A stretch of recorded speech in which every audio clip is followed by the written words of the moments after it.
minute, and then we will begin.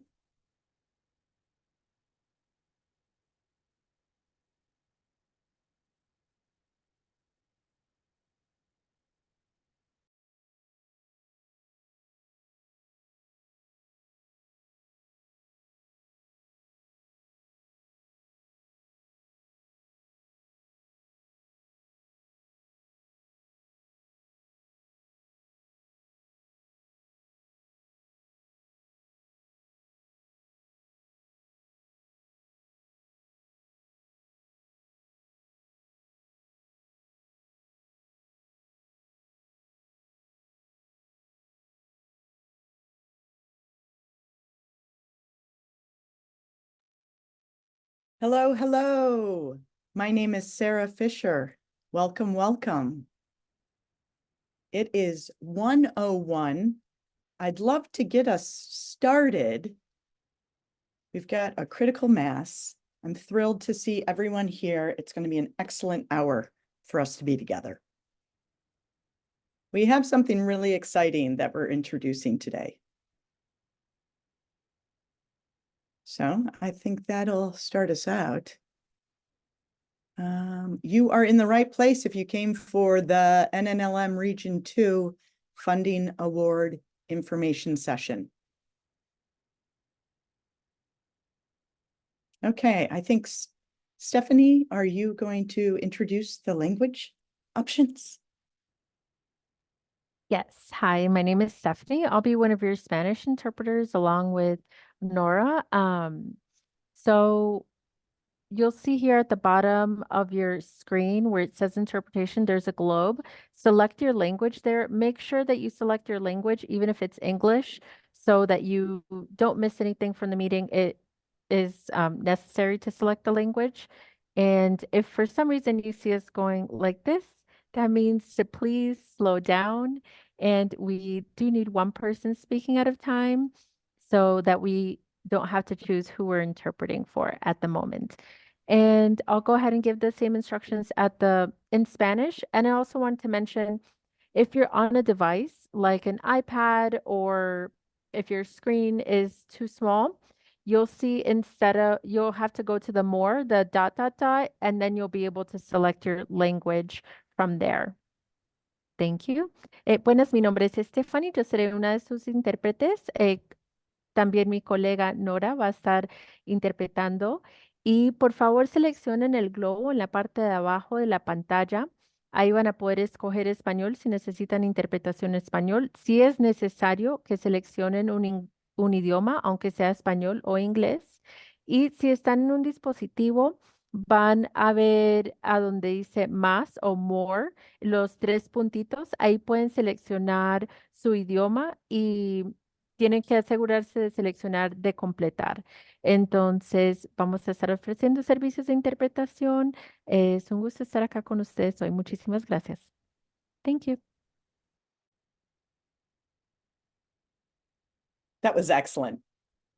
So you have to join me today. We are really excited to be announcing that today we are offering our first synchronous English-Spanish interpretation. So that is really important for us, and we're excited to offer that to you today. So if you have any questions, of course, throw them into the chat. We will have a Q&A at the end as well. Also, throw up a hand if you need me to speak slower. I did get the signal from Stephanie. So if anyone sees that and I don't, please remind me. It's okay to remind me to slow down. I get really excited talking about NNLM Region 2, and today is the Funding Award Information Session for our upcoming year. So if you would advance the slide, please. Welcome, everyone. I see more people coming in. Thrilled to have you. NNLM Region 2 Funding Award Information Session. My name is Sarah Fisher. I am the Community Engagement and Outreach Strategist. I'm proud to be here with some of my teammates today. And I will be the host and giving you kind of, we'll start with a big picture, and then we'll break it down to a more Region 2 picture. And then finally, we will be on the funding and award details for Region 2. Thumbs up for everyone? Okay, good, thank you. I am starting out with our standard presentation slides. They're incredibly important to us, so I will start with our land acknowledgement. Land acknowledgements are an honest and historically accurate way to recognize Native communities. Presenting land acknowledgements recognizes histories that have been systematically erased. The Native people of this region include the Etowah, Kiowa, Santee, Edisto, Natchekuso, and the Wasamasa people.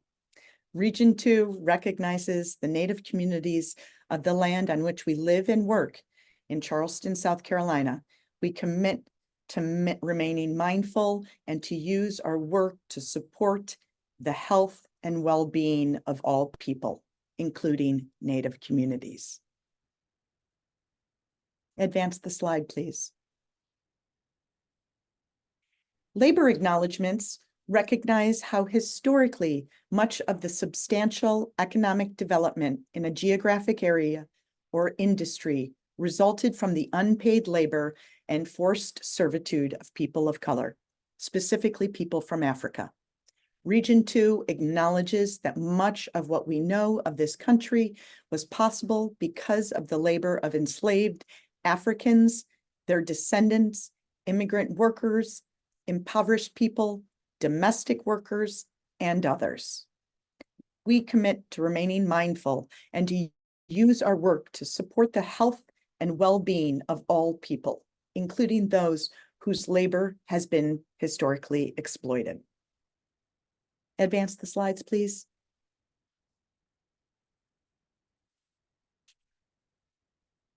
Community agreements. You may have these in your own organizations or maybe even in your own families, but I'd like to unite us all around our community agreements. If you have any you'd like to add, please send them through the chat. Our community agreements are to take care of yourself. No one knows everything. Together we know a lot. Make space, take space. One mic, one voice. Understand the difference between impact and intent. Respect confidentiality and be curious and respectful. These have been adapted from GLSEN's guidelines from Respectful GSA Spaces. Advance the slide, please. Okay, now we're getting into a little bit of the larger picture of where we fit into the work. As you see with the top curly Q, which is a technical term, is the National Institutes of Health. So the NIH is our nation's research agency and is housed in Bethesda, Maryland. On those grounds are housed the National Library of Medicine, the second curly Q, which is the world's largest biomedical library. The NLM offers products that we are super proud of. Medline Plus and PubMed are ones that you may be familiar with. The next curly Q brings you down to the network of the National Library of Medicine, the NNLM, and that's us. We are the outreach arm, the outreach program of the NLM, and there are 7 regional medical libraries. We are one of them, as well as 3 offices. So there are 7 regional medical libraries, as I said, 7 regions. We are Region 2, the Southeast. And that's the final curly Q, which brings us to us here based in Charleston, South Carolina. I'll go into more next. Advance the slide, please. Thank you. So Region 2 is the Southeast, 6 states and 2 territories, Alabama, Florida, Georgia, Mississippi, Commonwealth of Puerto Rico, South Carolina, Tennessee, and the U.S. Virgin Islands. South Carolina has an asterisk only because that's where we are housed. but would love to know where you all are coming in from today. So please throw in your state, your territory, your neighborhood in the chat button, just so we can see where you're coming in from.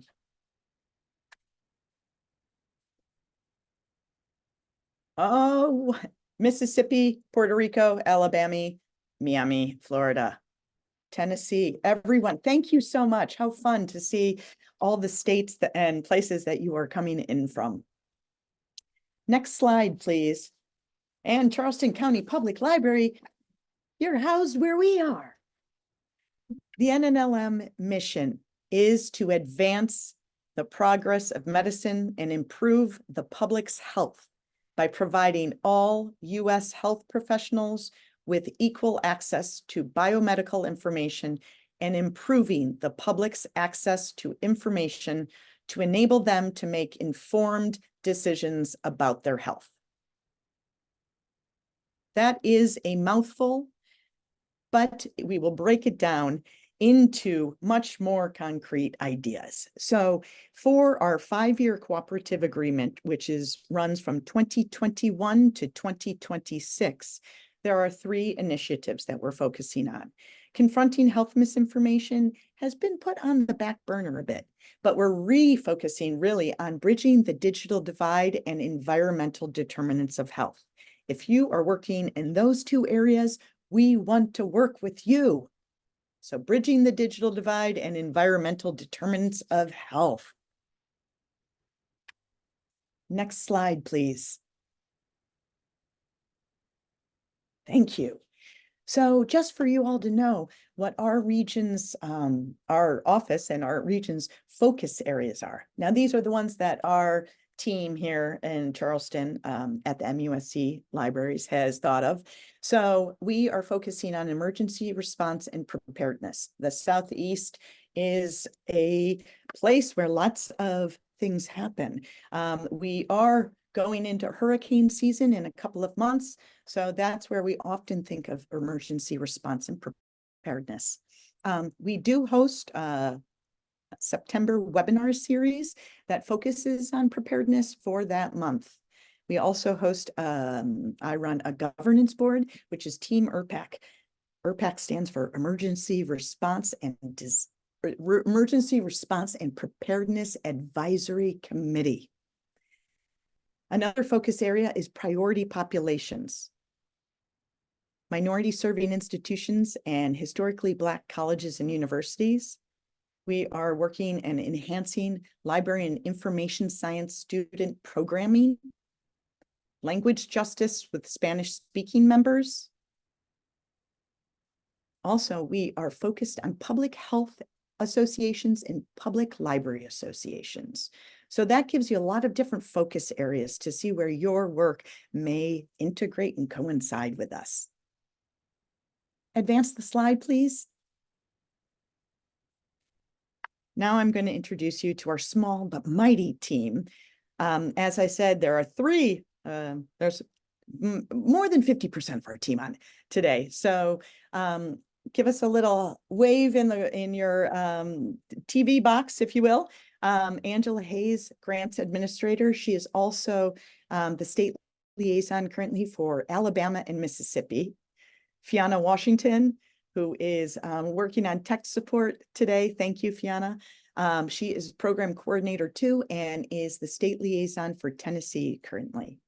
Lauren Jackson, our fearless leader, whose birthday it is today. We joked we would call her on this phone, during this time, but we're not going to. So, but Lauren Jackson, executive director, she is the state liaison for the Commonwealth of Puerto Rico and U.S. Virgin Territories, or U.S. Virgin Islands. So more like she may be the territory liaison. Advance the slide, please. And myself, Sarah Fisher, here I am. I am the state liaison for Florida, and Deborah Trogdon-Livingston is our user experience and education strategist. She represents Georgia and South Carolina. So that is our team. We are looking to help you out with this year's grants. Advance the slide, please. Okay, you're here already, so you are probably a member of Region 2. But if you're not, or if you have friends that you want to pass on our information to, colleagues, we are a membership-driven organization. So become a member for free. And in order to apply for funding, which is today's discussion topic, you must be a member as well. So we've just thrown in the link nnlm.gov/user/join, just in case you haven't. There are individual accounts where you may access education and training opportunities through the NNLM.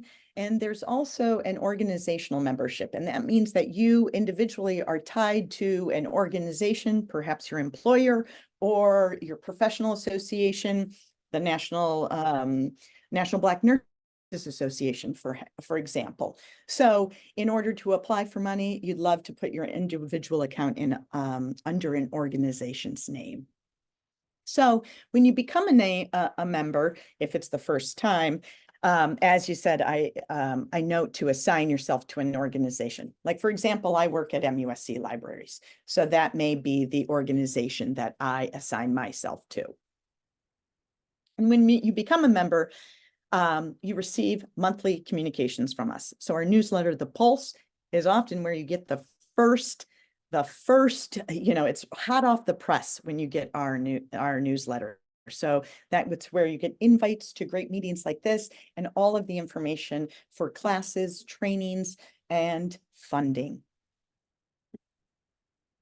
Advance the slide, please. Why we're all here today is grant funding, and we are closing out year 3.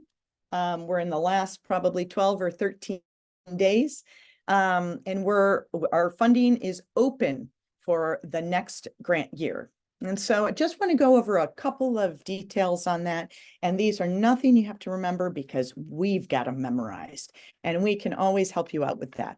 So the funding cycle is a May 1st to April 30th. So this funding cycle will run May 1st, 2024 to April 30th, 2025. Applications are open now, and we are closing on May 17th, 11:59 Eastern. And I say Eastern because Region 2 goes through 3 different time zones.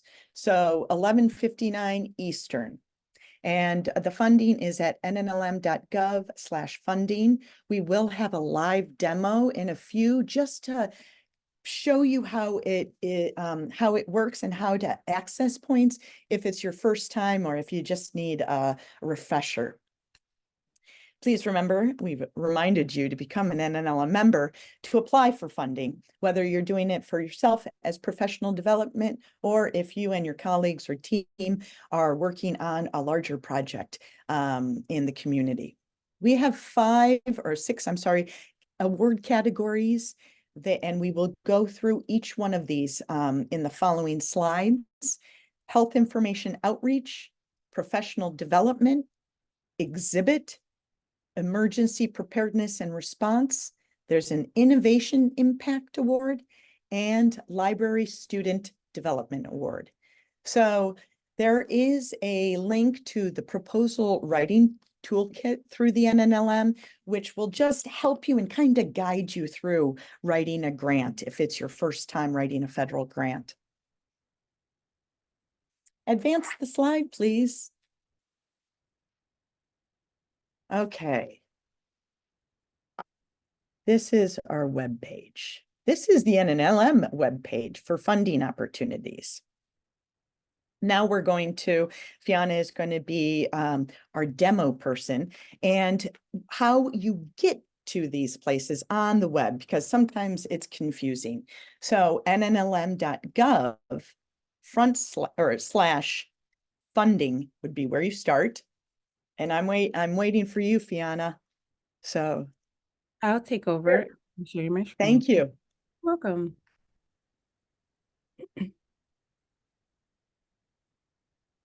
Awesome transition. So hello, everyone. I am Fiona Washington, and I'm the Program Coordinator 2 with RML. So once you hit that link that is provided on the PowerPoint, it's going to take you to this page. This is the first page that you're going to see. And this link, available now, you want to hit the hyper blue available now link, not in the circle with the money sign.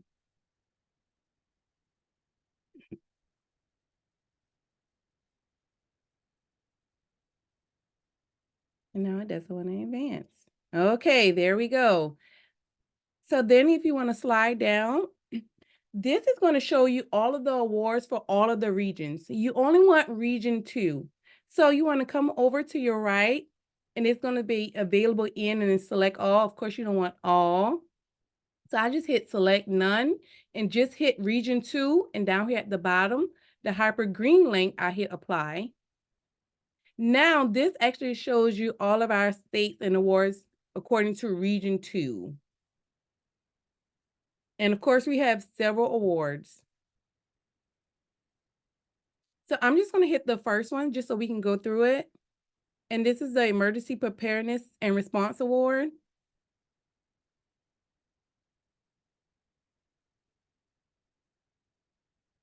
So this is a wealth of information. It tells you the amount, how many awards that we have available. It is competitive. It has the deadline. It has the additional funding information. So if you go all the way down, all this information is important. I'm just skipping it for right now. And then underneath this, it says attachments. You want to click here, the 2024 RML R2 Outreach Award Required Document Checklist. And then it's a download link. I'm going to go here. I'm going to open it. Can you guys still see my screen? Give me a thumbs up, somebody. Oh, thank you, Sarah. So here is the award application required document. It has the hyperlinks right next to it, budget justification, conflict of interest, letter of intent. It have all of these forms right here. All these forms are very important, and it's very knowledgeable, so I definitely recommend. So if we go down here, after we do the attachments, download that checklist, the application files are also here as well underneath application files. However, you get more bang for your buck if you just go ahead and download the award required document checklist. And if you keep scrolling down, it has grant writing resources. If you guys need any help, the team is also here. You can reach out to anyone. We're also available. Do anyone have any questions? Let me look at the chat. Oh, thank you, Angela, for answering questions. Okay.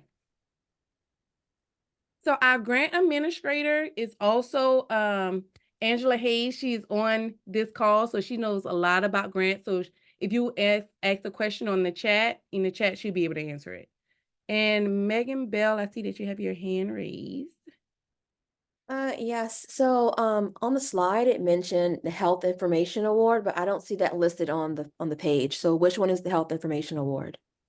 So Angela, if you want to unmute, because I see that it also was in the chat as well. Someone asked that same question in the chat. And also there is a slide that Sarah will also cover where if you don't see a particular grant name, we have it underneath a other category that you can still apply for that grant. And I'm going to stop sharing. Thank you, Fiona. Of course. Thank you, Angela. So I can get back to the slide. Okay. Thanks for your patience as we switch from tech platform to tech platform. We're all still here, which is a good sign.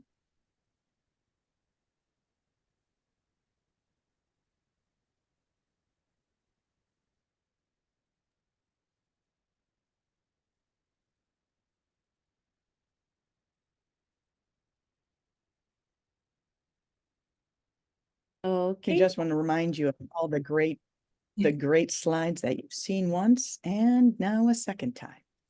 Okay, funding opportunities. So advance the slide, please. Was that helpful? We'll talk a little more. Of course, there's a Q&A at the end.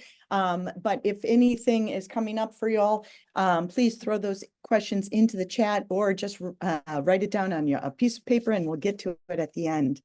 I wanted to, this is a great visual. It shows that last year we awarded over $205,000. And it shows the states and territories that were funded. And the types of awards, funding amounts, and the project titles. So we are so fortunate to have every state and territory participating. Last year, for example, we had 5, I think, it shows you here, 5 different emergency response and preparedness awards, everything from Tennessee to Puerto Rico. And so all different types of projects going on in the Southeast. Advance the slide, please. Okay, what proposals, what are we looking for when you submit your proposals? Here's some ideas just so that perhaps to add to have a more complete proposal. So projects must incorporate National Library of Medicine resources. Remember, we love Medline Plus and PubMed. But those are 2 resources just for information. There's a plethora of other NLM resources that we can connect you to. Also, we love projects that improve access to biomedical and health information, improve technology use for access to health information, and improve access to libraries and information services. And priorities, things that we're looking for that help proposals stand out. First-time applicant. If your project proposal is reaching underserved communities. If your proposal demonstrates principles of accessibility, cultural competency, and inclusivity. If you include training and outreach about NLM resources. Describe strategies for project sustainability after 1 year. So those are some priorities that those could help beef up your application and help you win Region 2 funding. That's not a winning, it's really it's a different form. You write your project proposal, we'll read it. We review it and funding is based on that. It's a little more in depth, but advance the slide, please.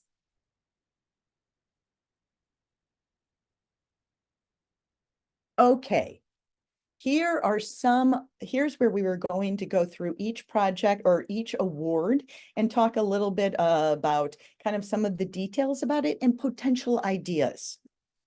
Just because sometimes you may have an idea, but don't know how to express it, how to package it. So here's just some guidance. So Health Information Outreach Awards. First of all, this little free library is one of ours. So up to $20,000. What that means is that it does not have to be a $20,000 project. It could be a 15,700. So just to know that there is flexibility in that award and you don't have to feel that you have to fill a $20,000 project proposal.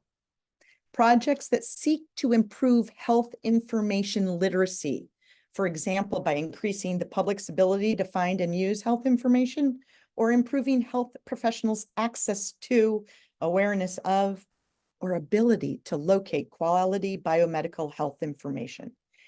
For example, this little free library had consumer health resources in it.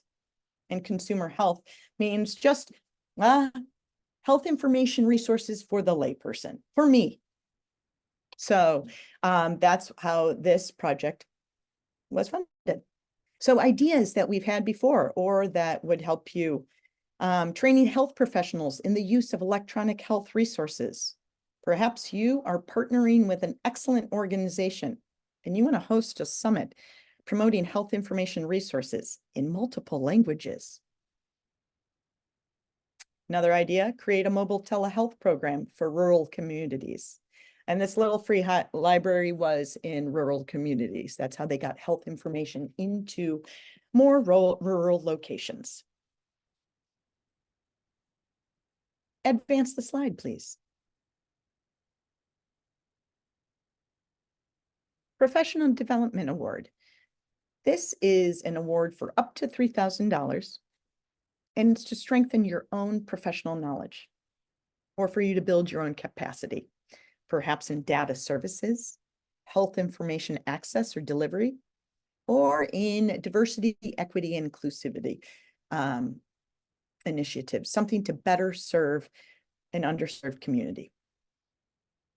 Ideas, for example, the classic class on systematic review, conferences for emergency management, maybe need a workshop on grant writing. Those are all different types of professional development awards that we offer.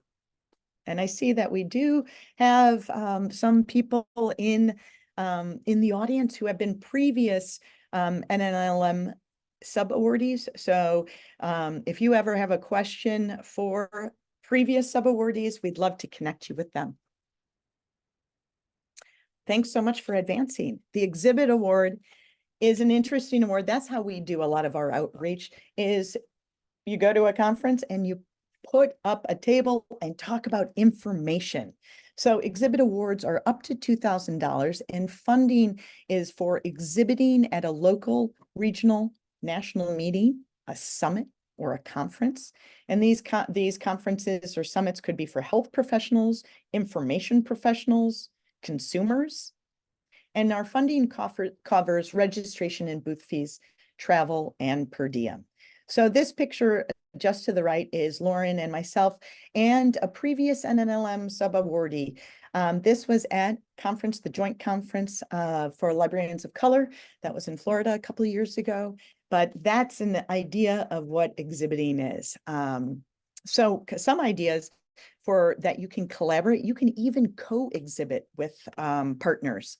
State library or public health association meetings, local LGBTQIA plus health events, maybe a health fair or expo, tribal community events, and remote area medical or a RAM event. Those are just some ideas.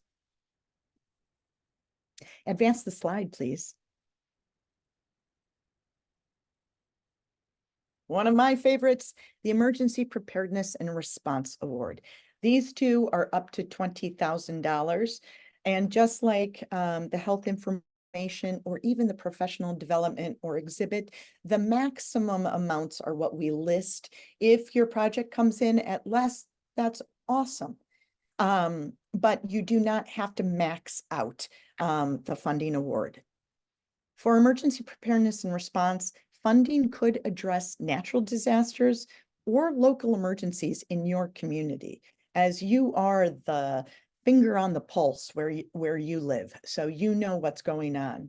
For example, natural disasters, weather-related emergencies, floods, hurricanes, those could be a reason to apply for this, getting prepared for this, or even responding to natural disasters, or even localized emergencies.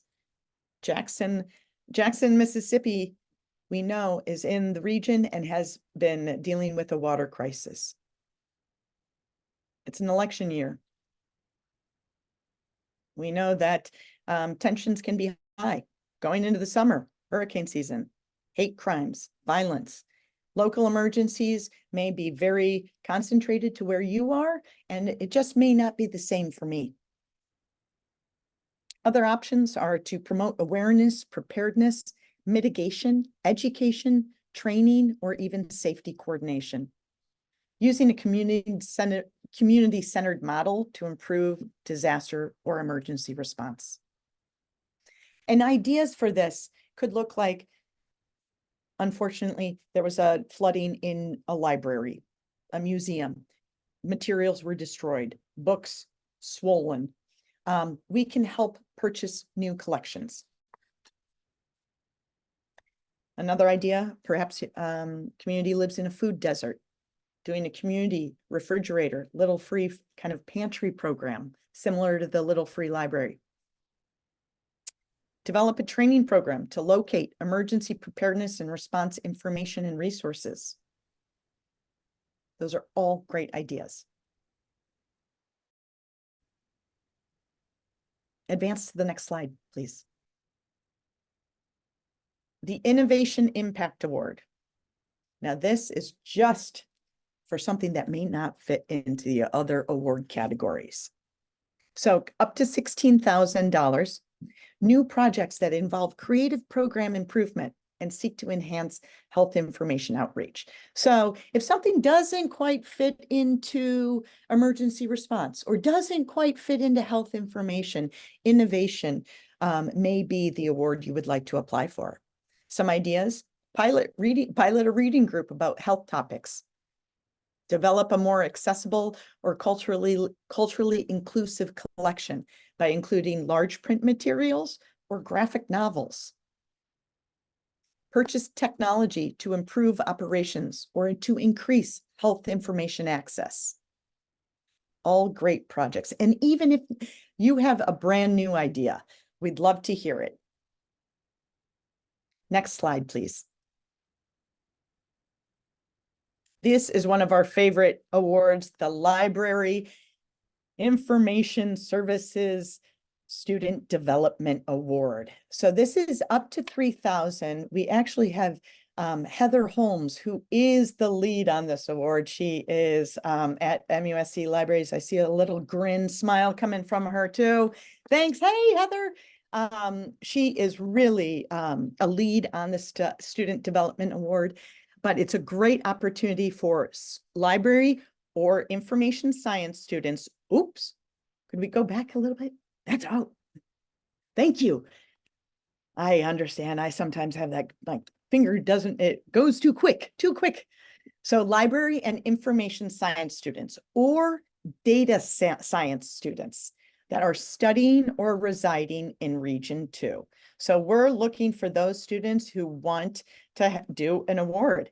And that means that they will strengthen their professional knowledge and build capacity in the following areas: networking, enhancing their knowledge of NLM products and NLM priorities, public speaking and presentation skills.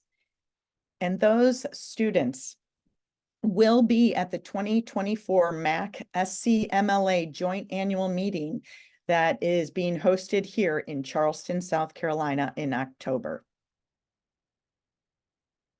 We had 2 last year, and so we're looking for some excellent students. If you know any, send this award their way. Advance the slide, please. Here we are, the time that everyone has been waiting for. The open forum, question and answer. So I see that there's lots of great comments in the chat. Also want to know what you have out in the audience right now. If you have any questions, any ideas you want to float by.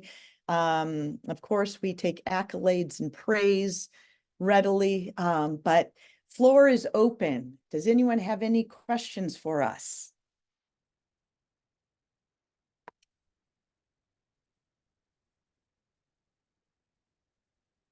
Do ebooks count as technology? Great question, Jane. I would say yes. Generally, I mean, you could put it into a collection type of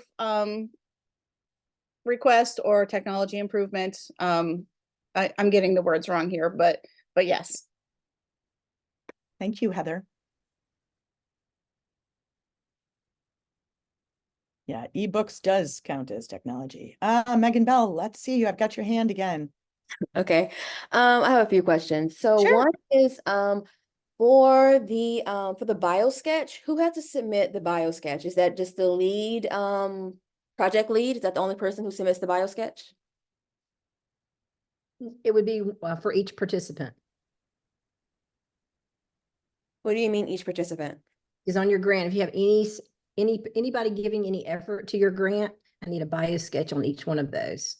So if you have I don't know, lead faculty person, and then you have someone working under them, anybody that's putting any effort towards your award, Mhm. I'll need a bio sketch on those. So let's say, for example, this was used to fund a conference that we're doing. And so you're saying that, and we have like different speakers who are coming to that conference. So you're saying that we need a bio sketch for each speaker? Well, that would actually not really fall under, that would more likely fall under the exhibit award, and that is totally separate from an actual grant award, like a health information grant award. So from an exhibit standpoint, it's totally different than the health information or the innovation award. So if you're just attending a conference, No, it's not attending a conference. It's we're putting on a conference. Like we would fund yes. a meeting. Yes, ma'am, then you would definitely need one for each speaker. That is correct. So what if we don't know who the speakers are yet, because the conference won't be until later this year, like towards the end of the year? That's a good question. I can ask our Office of Research and Sponsors Program, but I'm sure at some point it would need to be attached in some way, but I can certainly Okay, ask. yeah, definitely, yeah. Okay.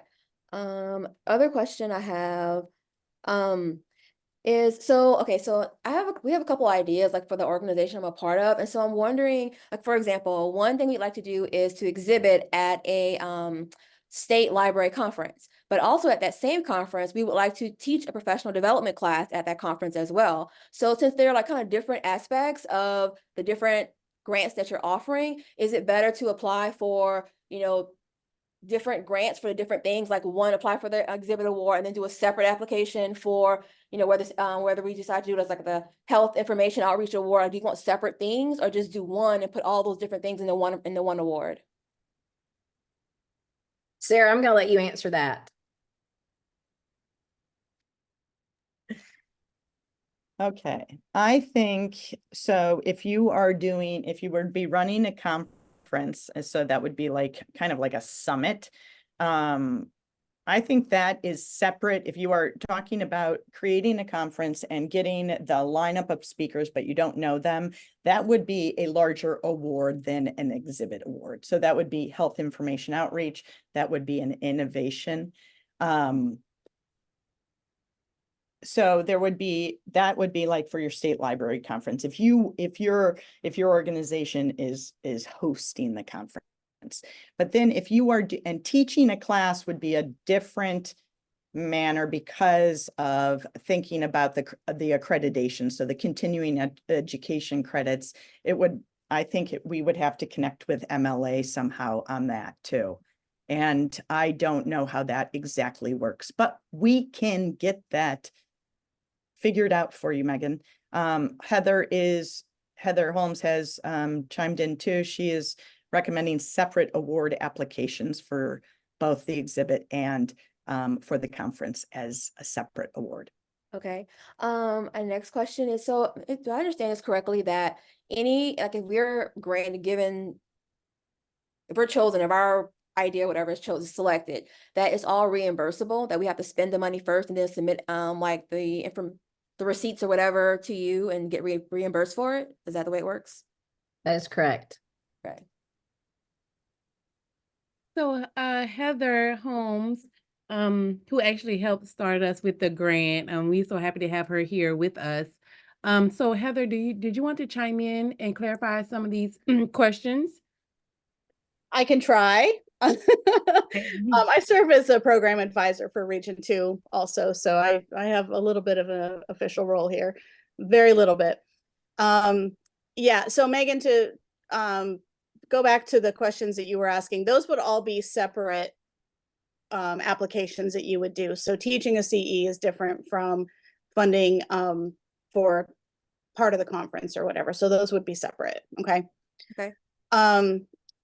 The other that you asked about, like if you were gonna do an event and have speakers, that Angela, I don't want to say that you're wrong on this, because you might be right.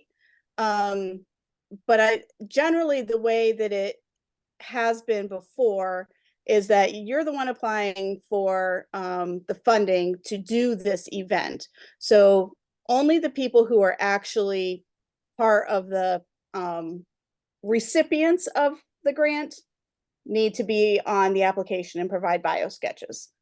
So like, for example, in our office, everybody who works for the RML, including me, we provide our bio sketches for the award.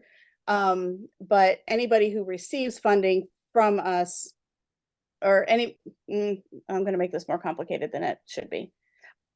Your speakers probably would not have to submit a bio sketch because they're not actually on the award. They're receiving funds from it. Okay. Does that make sense? Yes, it does. Okay. Okay. I have one more question, but it's not specific to the grant. It's like a general RML question. So I don't know if I should ask that now or wait till later or whatever. This is a Q&A. Let it out. Okay. So I want to know, do you all have or is there a file available, like an electronic file available, if I wanted to create a retractable banner? So like if I'm at an exhibit, I want to show like Medline Plus, I want to create a retractable banner for Medline Plus. Do you all already have some kind of electronic file that I can get so I can send it to the printer and get the retractable banner made? That's a good question. I don't think we do. Sarah or Angela would know, or Fiona would know better than I do, but I don't think that we do. I don't think that we do either. Does the NLM have one? I'm sorry? Does the NLM have one? That there may be one there, but the part of it is we'd have to figure out what you could put on the banner. Like we often don't put like for swag, for example, we don't put NNLM. We don't have the NLM or the NNLM information on it because we don't have the standards and we are not the NLM. So we do like Region 2, we've got an alligator, you know, our own stuff, but we don't have a retractable banner, for example, that is like the NLM. So the government is pretty strict on how to use their images and logos and colors and fonts, and you know they have it down to a science. So we just have to be more educated on figuring out what we could put on a banner if that was a possibility. Does that Okay. make Yes. sense? So can someone follow up with me about that? Sure. Thank you.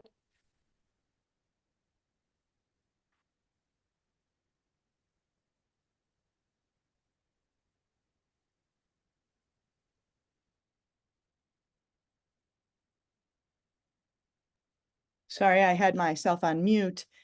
Any other questions out there? Comments? Hellos? Do you have to have a 501c3 for funding? Are you a nonprofit? I mean, are you a community organization? Tell me what type of organization you are.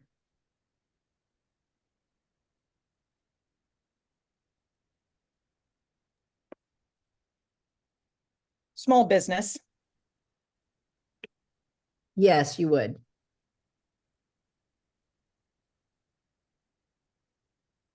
Okay. Pretty concrete. Anyone else out there? This is not a big question, but a little question. Sure. Who else gonna be at MLA out of your group? Oh, Like who could we see in person? So there will be Region 2 members. There will Okay. be Region 2 team members at MLA. But And of course, there will be MUSC Libraries people. oh, of course, yeah. But some, you know, like Heather, she wears both hats.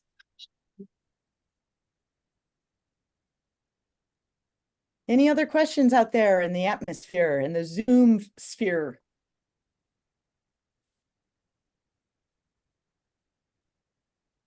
Did you see the green button on when Fiona was kindly going through the health information outreach? Did you see there's a green button on each of the grants that says apply here?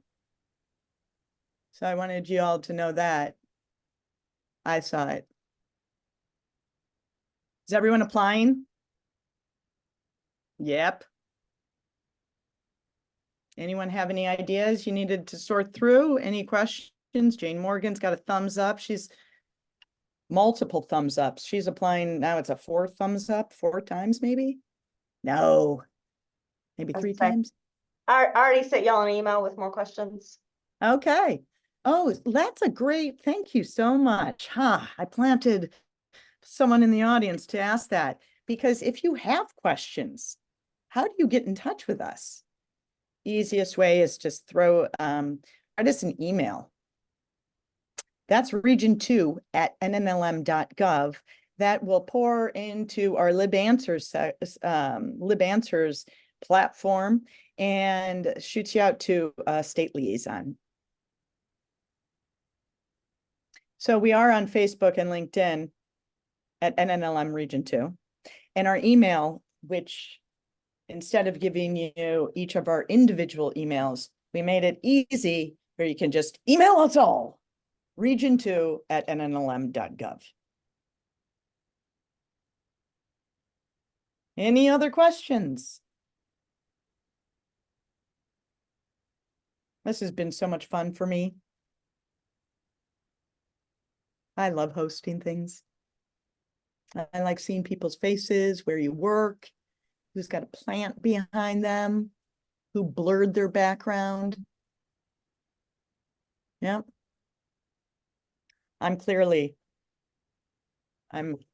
somewhere secretive. No one knows where I am because I have a soul palm tree. Okay, well, I'm going to wrap up if no one else has any questions. May 17th. I will email my questions, Wendy. Gotcha. We will send this out. There will be a recording so that everyone can refer back to it, or on those lonely days, if you want to have a little bit of Sarah Fisher in your life, you can play this information session again. And you got us. But thank you, Fiona. Did you have something? Anyone raise their hand? Last minute questions? No, don't ask me. Thank you so much.